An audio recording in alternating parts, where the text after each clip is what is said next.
Hello,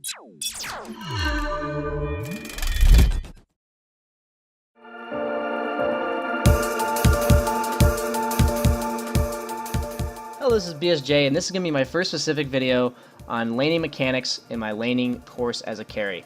And in this video, I really want to talk about creep aggro. So when I say creep aggro, for the beginners out there, what I mean by that is creeps will aggro you, meaning that if you attack an enemy hero, they will aggro you and run at you and attack you if you are within 500 range of them when you issue an attack command on an enemy. So what I mean by issue an attack command is that you right-click them or A-click them, however your hotkeys are set up. So that in this scenario, what I mean by that is if you are within 500 range of a melee or a ranged creep, the creeps will attack you if you attack an enemy hero. But if you start your attack command from outside of that 500 range, then the creeps will not attack. So what I mean by that is that if you are 1,000 range from creeps and you A-click a hero from 1,000 range, make no more further commands and walk at the hero, the creeps will not aggro you unless you reissue another attack command or a right click while in creep aggro range, which is 500, I repeat. So a lot of people, especially in the lower levels, think that drawing creep aggro is a bad thing. And sometimes it is, because generally speaking, if you draw creep aggro, they're going to attack you, and they're going to do damage to you. So they think that if you draw creep aggro, then you're going to take extra damage when you shouldn't have to. And this video is really the main purpose of it, is to show you some specific scenarios that I've been in, and to talk about overall what the purpose of creep aggro is and how you can utilize it to maximize your laning stage as well as just overall win your lane and also secure as many last hits as possible. So I'm going to give a brief overview of all the things that creep aggro can do, at least off the top of my head. So functions of creep aggro. First off, it can secure last hits. It can mess up enemy last hits. It can allow you to get more harass on an enemy who's going for a last hit. It can help you avoid harass, and it can also help with manipulation of the creep equilibrium. So I'm going to go into each one of these in detail as much as I can. So the first one is securing last hits. So the major thing I want to say about securing last hit that I see from creep aggro, it's one of the most complicated aspects of it, but at the same time, it can be simplified. At least when you're trying to understand the concepts behind it, not necessarily mastering when to do it and how to utilize it. So what I mean by securing last hits is that when a creep is low health and you aggro it towards you such that you can get the last hit when it gets close to you, then it makes it so that it's much harder for the enemy to deny the creep because the creep is running towards you, and especially if they're a melee hero, they have to run further to get the last hit, and sometimes they won't even be in position to get it because you pulled the creep close to you. So when it comes to manipulation of creep equilibrium when utilizing creep aggro in lane, what I mean by that is obviously if you draw the creep aggro from the enemy creeps, they're not going to be attacking your creeps. So that effectively pushes the lane. And that's something where there are times where you want to push the lane at the expense of some of your health, or even if you're a hero with a stout shield or a poor man shield with high regen, it isn't always at the expense of your health, but pushing the lane will benefit you in certain scenarios which will be talked about in other videos. But on top of that, people may think that lane equilibrium and manipulation of so, it can only be done by pulling the creeps to you and pushing the lane because that stops them from attacking. Something you can also do is if you have two range creeps, or even just one range creep in a lane that's pushing and you don't want it to push, you can utilize creep aggro to draw the enemy creeps to you so that they'll run to your range creeps, so that when they de-aggro you at the end of that 2.5 seconds, they will attack your range creeps so that your range creeps will die. That is a very useful, specific scenario for the manipulation of creep equilibrium when utilizing creep aggro. And it's something really important to keep in mind when you're in a lane where you feel like it's pushing, there's nothing you can do about it, that A-clicking an enemy hero and pulling the melee creeps to your range creep can help reset creep equilibrium. And like I said, it can also push the lane in a lane that's pushing towards you. So in this first example, I'm a safe lane Juggernaut with a solo support against a dual offlane Venomancer Void. Maybe not the most standard thing ever, but it qualifies for a situation that we all run into a lot and people ask me all about, where you're in a lane that's really tough and you're at a disadvantage as a carry. So in this kind of lane, it's really important that you utilize creep aggro to help yourself secure last hits. And this also goes along with avoiding harass. Securing last hits and avoiding harass overlap a lot when it comes to utilizing creep aggro. So in this first wave, you're going to see what I do to start. So first thing I do is A-click the Veno, and you see the creeps run straight towards me. Not only does this make it so that it's harder for ranged heroes to right-click me to harass me, but it also makes it slightly harder for him to get the deny. It doesn't mean it's always going to work out, and in this scenario, I believe I do not get the last hit. Yes, I mess up the last hit, but that's not the relevance here. The relevance in this scenario is that it made the Venomancer walk farther into the lane, so if I happen to have heroes that were there to help me kill him, make it easier to kill them, but it also made him run closer to the creeps so that if he were to attack me to harass, he would take harass damage himself. If I had let the creeps stay here, where they were originally, and I had him sitting right here, then to him to attack me, it may still draw creep aggro, but instead of being right on top of the creeps and taking any amount of damage, the creeps are simply going to run to him. But with the lane situation that we're in now, this occurs for ranged heroes and melee heroes. You see here that if Venomancer were to attack me now, he would be right in point blank range of these melee creeps, and he will take harass himself. This is something that's really important against ranged offlaners, ranged dual lanes with the support, any lane where you're against a ranged hero, honestly. Putting them in a situation where they're going to have to harass you and you're securing last hits, they're going to have to harass you from a distance of, right in melee range of melee creeps, because that'll make them take as much or possibly more damage harassing you than they actually do to you. So we're going to keep playing it forward. And see here that even though the creeps are already close to me and the lane is not, and I'm not necessarily in any particular danger in this scenario, I pull the creeps towards me again. So when I said that creeps aggro you in a 500 radius, on top of that, what also occurs is that they have a 2.5 second cooldown and aggro duration. So what that means is when you aggro the creeps, they're going to chase you for 2.5 seconds. This is as of 6.88, and this was recently changed, I believe, in 6.86. And, may be changed in the future, but that's the only time it's been changed since Dota 2's been out. But what that means is the creeps will chase you for 2.5 seconds. At the immediate end of that 2.5 seconds, the creeps will go back to, if there's a creep within range, they'll go attack it. So if they're within 500 range of a creep, they'll stop attacking you and go attack a creep again. If there's nothing else to attack, they're obviously going to keep attacking you because their aggro reset, and their priority is first creeps, but if there are no creeps, then they're going to attack the hero. So even though I didn't need to pull the creeps again here, I decided to because it puts me in an even safer spot. And I also don't feel in a safe spot to go up to this range creep knowing that I have no support. So I'm prioritizing my safety in a lane where I have to be more cautious, rather than prioritizing every single last hit that I can get.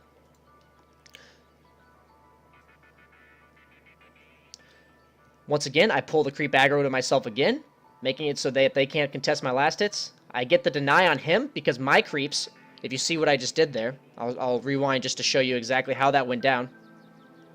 I pulled the creeps towards me. My creep chases me. If he were doing this properly, he would have A-clicked me as well, pulling my creeps to him so that I could not deny this creep. But you see here that this is an example of superior creep aggro usage in this particular case. He has 64 base damage. I have 58. He has a hero that's helping him in lane. I know I have a line over here now, but as of now, I'm pretty much by myself. I pull the creeps towards me, and I'm able to get a deny because I have better timing on it, and I am in a good position to get that deny. So now, in a lane where I'm basically 1v2 for the time being, I'm able to secure these two last hits that aren't even in range of the enemy heroes because they're currently dealing with these creeps. It's a similar concept if you're an offlaner that is in a disadvantageous lane, getting the creeps separated so that you're no longer contesting them for last hits. However, if you are a carry, which will outlast hit their offlaner, say I'm the carry Void and they have an offlaner with 50 base damage, something maybe like a Tide, it may be in your best interest to not allow that to happen, because on the complete opposite, if you're allowing it to happen, the offlaner with less base damage / weaker laner is going to get last hits that they shouldn't get because you're letting them draw the creep aggro away from you. So you see here, I'm not going to get every last hit, but I keep pulling the creeps towards me, making it so that last hits like this creep are not even contested. Another aspect of securing creep, or using creep aggro to secure last hits, is also the fact that you have to think about that if your creeps are left and theirs are not, so for in this instance, they have 4 creeps, or I have 4 creeps, and they have 1. When I'm concerned about what's going on in this lane, my only concern is to make this Void get as few last hits as possible. So my priorities in this scenario is I can harass him as much as I want, and if he stops to harass me, he's going to be taking creep damage, right? And creeps are your friends in the laning stage. You want to use them to get that extra bit of damage earlier on in the game, the more damage creeps effectively do to heroes. So in this scenario, you see here that the Void's going to loop back to attempt to get this range creep last hit. And this is something where you not only want to think about the fact that when you draw creep aggro that you're getting attacked by their creeps, but a lot of people are going to try to set up last hits based on their creeps doing damage to your creeps. So by attacking them, you're actually going to potentially affect their last hitting potential because you're basically removing the flow from the lane. And what I mean by that is this melee creep, if I aggro it, will no longer attack this range creep. So in a second here, you're going to see this Void try to get a last hit on this range creep, and it's going to effectively make him spend more time getting that last hit and allow me to get harass. So I'm going to go ahead and play the video here. He walks back into lane to get the last hit. and I draw the creep aggro here, and you see here that he spends an extra attack killing that range creep. I get a lot of harass damage on him. And this is something that's not always going to happen, okay? This isn't something you do only with that plan. But a lot of people don't understand that kills that happen early are set up. That they don't just happen. If that Void wasn't forced to time walk there because of all the harass damage that I gave to him, then the kill that you're about to see is not going to happen. So I forced him to use time walk in a scenario that isn't ideal for him, only to get a range creep. And you saw there the range creep had barely lived. Through one melee creep worth of health, and that's what I mean by using the aggro to mess up enemy last hits. And now you see here that I have an Oracle rotating behind a Void with no time walk and a lane that really we shouldn't have all that much kill potential in, and now we're able to get a kill on this Void because of that. So its creep aggro not only secured me last hits in this lane, but it also made him have a harder time getting last hits, made him take more harass, and then actually cost him his death this time. And that's the extreme, but this is not something that is unfamiliar when utilizing creep aggro. Utilizing creep aggro will force heroes in positions that they don't want to be in, ideally. And creating chaos in the lane will make players uncomfortable, and you'll find them much more often out of position because of the way that you're approaching the lane. When it comes to using creep aggro aggressively, what I mean by that is that creep aggro will force people to do what they don't want to do, meaning they'll go out of position in order to get CS, they'll go out of position in order to secure a CS, or they'll go out of position to even to get an XP range. So by forcing them to do things that they don't want to do, you're actually able to be more aggressive in lane. And the example you saw with the ability to kill Void because he was forced to time walk going for that CS is a perfect example of how creep aggro abuse can allow you to be aggressive in a lane on a hero with high kill potential, and even in a lane where you might not believe you have kill potential, but people will be forced out of their comfort zone. Even in the lower MMRs, the more you throw the lane off for somebody, the more aggressive it'll allow you to be, because you'll basically be forcing mistakes because they're not used to dealing with it. And it's something that still occurs at the highest level of Dota, and that's when you see people getting outplayed in lane. And most of the time it's actually set up by a lot of little outplays that are based off of creep aggro abuse that end up winning them the CS battle, and then turn into the other hero basically getting desperate to get levels or last hits, where they will do things that they wouldn't otherwise want to do, putting themselves in a jeopardized position afterwards. So the concepts that I talked about in this video for the laning phase are, while very specific in the games that I showed you, are general concepts that I want you to be able to apply to the max in your pub games. And it's something where in the future I will be making more videos on more specific, maybe lane matchup based creep aggro abuse, as well as things near the tower and in different ranged versus melee, or melee versus ranged, or range versus range matchups. Creep aggro abuse will be different than the games I just showed now.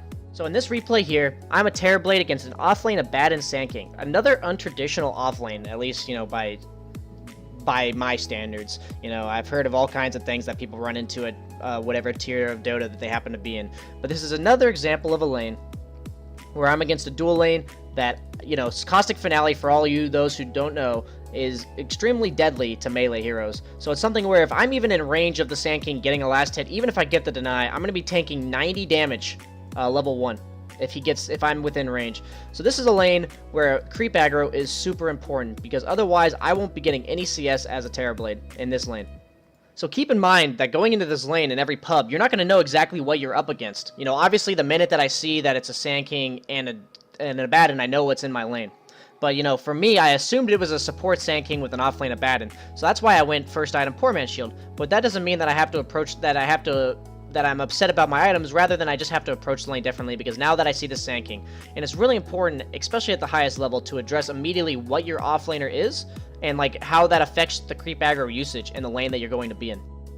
Like I said earlier, there are times where creep aggro, drawing it to yourself passively, is bad because you are actually the stronger laner. Heroes that are usually like this can potentially be Terrorblade.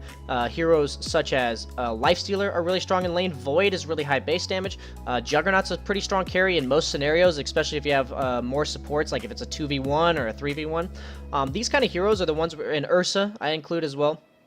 These kind of heroes are the ones that creep aggro passive usage can be really bad. And that's why and later on in this video, I'm going to talk about aggro, or aggressive creep aggro usage.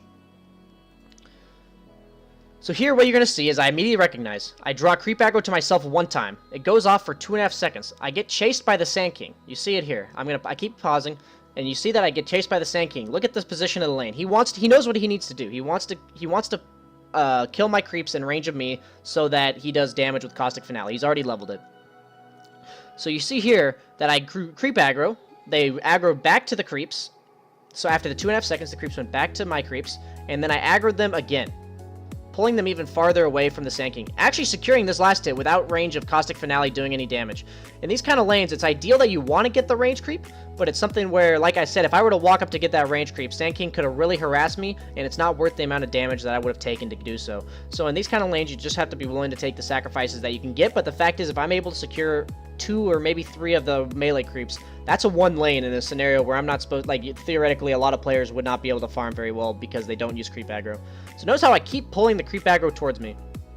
He's shielded, I don't want to contest that, I just keep pulling it back towards me. Every time that 2.5 second cooldown from the creep aggro resets, I have to re-A click the Sand King, or any hero on the map, theoretically.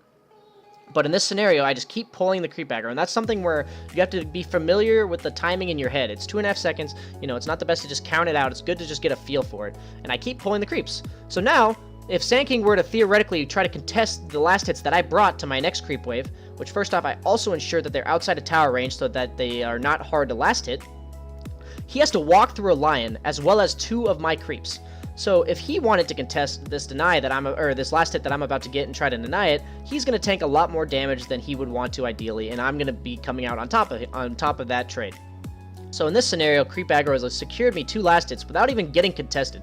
Obviously, I missed that last hit, but that's the whole point is I set myself up for success, and timing is something that you just have to work on an individual. And there are times where creep aggro will make you miss last hits because it really does mess with the lane equilibrium and overall pace of the lane that it's hard to get used to sometimes.